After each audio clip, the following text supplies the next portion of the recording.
आप सभी का गणेश अकादमी चैनल में स्वागत है। आज हम हाई स्कूल का त्रिकोणमिति सारणी बनाना सीखेंगे। जैसा कि आपके किताब में भी बना हुआ है, जैसे सारणी ये बना हुआ है, बच्चे डर जाते हैं कि सारणी हमको याद करना पड़ेगा या हम कैसे इसको याद करें, उनको बड़ा कठिनाई महसूस होता है।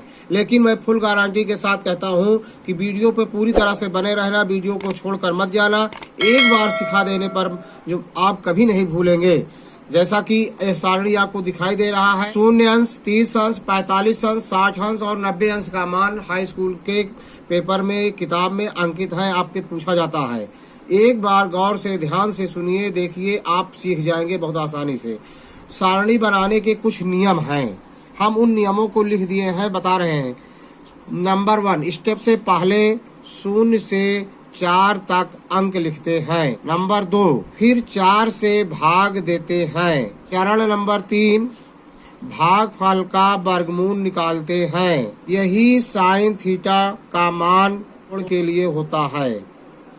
नंबर 4, साइन थीटा का मान विपरीत क्रम से लिखने पर कास थीटा का मान प्राप्त होता है। चरण नंबर 5, साइन एवं कास का मान प्राप्त होने पर दोनों में अनुपात लगाने से टैन थीटा का मान प्राप्त होता है। जैसे अब हम करके आपको सिखा रहे हैं, बनाकर दिखा रहे हैं कैसे बनाया जाता है। ध्यान देना मित्र, 5 कोण है, इनको पहले हम लिख लेते हैं। थीटा, दूसरा पहला है 0 अंश, दूसरा है 30 अंश, चौथा है तीसरा है 45 अंश, चौथा है 60 अंश, पांचवा है 90 अंश। ये है कोण। इन कोणों का हमें मान निकालना है। तो सब प्रथम हम बताए थे आपको चरण नंबर 1 में कि 0 से 4 तक अंक लिखते हैं। 0 से इन्हीं के नीचे क्रम से अंक लिख देते हैं। 0, 1, 2, 3, 4, इन 4 अंकों तक लिख देते हैं। दूसरा चरण मैंने बताया, फिर 4 से भाग देते हैं। ये चरण नंबर 1 हुआ। चरण नंबर 2 में 4 से भाग देते हैं। अब 4 से भाग दे दीजिए, इसके नीचे 4 से भाग दे दीजिए सभी में।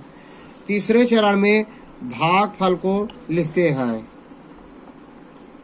अब भागफल में ध्यान देना है आपको। 0 में 4 से भाग देंगे तो भागफल 0 होगा।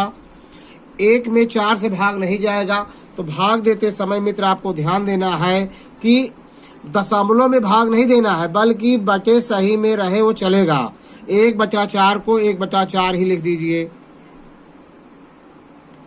2/4 में भाग नहीं जाएगा, 2 में 4 से भाग नहीं जाएगा, इसका न्यूनतम पद में लिख दीजिए। 2 का नाम 2, 2 दूनी 4, 1/2 आएगा, यहाँ लिख दिया गया।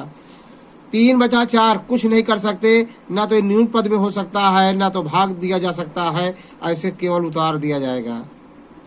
4 में 4 से भाग देंगे, 1 आएगा। यह इसका भागफल हुआ।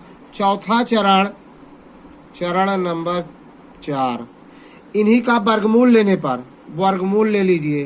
वर्गमूल लेने पर, वर्गमूल के लिए पहले से ही वीडियो डाला गया है। यदि आपको वर्गमूल सीखना है तो पीछे के वीडियो में जा करके अच्छी तरह से समझ लेना मित्र, आपको आसानी से समझ में आ जाएगा। वर्गमूल लेते हैं। 0 का वर्गमूल 0 होता है, लिख देंगे। 1/4 का वर्गमूल, 1 भी पूर्ण वर्ग संख्या है, 4 भी पूर्ण वर्ग संख्या है, इसलिए 1 का वर्गमूल 1 होगा, अंश के रूप में लिखा जाएगा। बटे के रूप में 4 का वर्गमूल 2 होता है, इसलिए 2 लिख दिया जाएगा। इसमें तीसरे कॉलम में 45 वाले कॉलम में है 1/2। 1 तो पूर्ण वर्ग संख्या है, 1 का वर्गमूल 1 होता है, लेकिन इसका हर है 2, 2 का वर्गमूल नहीं निकलेगा, इसलिए अंडर रूट लगा करके लिख दिया जाएगा √2। 3/4, 3 पूर्ण वर्ग संख्या नहीं है, इसका पूरा वर्गमूल नहीं निकलेगा, इसलिए हम √3 कर देंगे।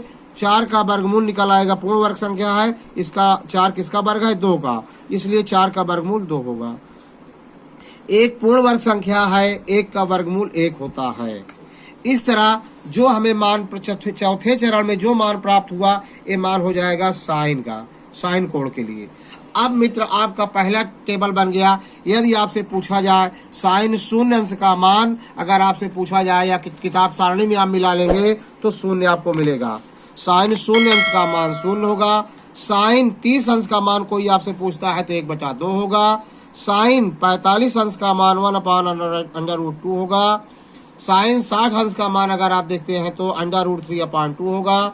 और साइन 90 अंश का मान 1 होता है। काश के मान के लिए उल्टा क्रम लिखने पर हमें प्राप्त होगा, तो 90 से यहाँ आज 0 पे लिख दिया 1, इसके बाद √3/2, और मित्र 45 अंश वाला बीच में रहता है, ये नहीं बदलता है, 1/√2 ही रहेगा।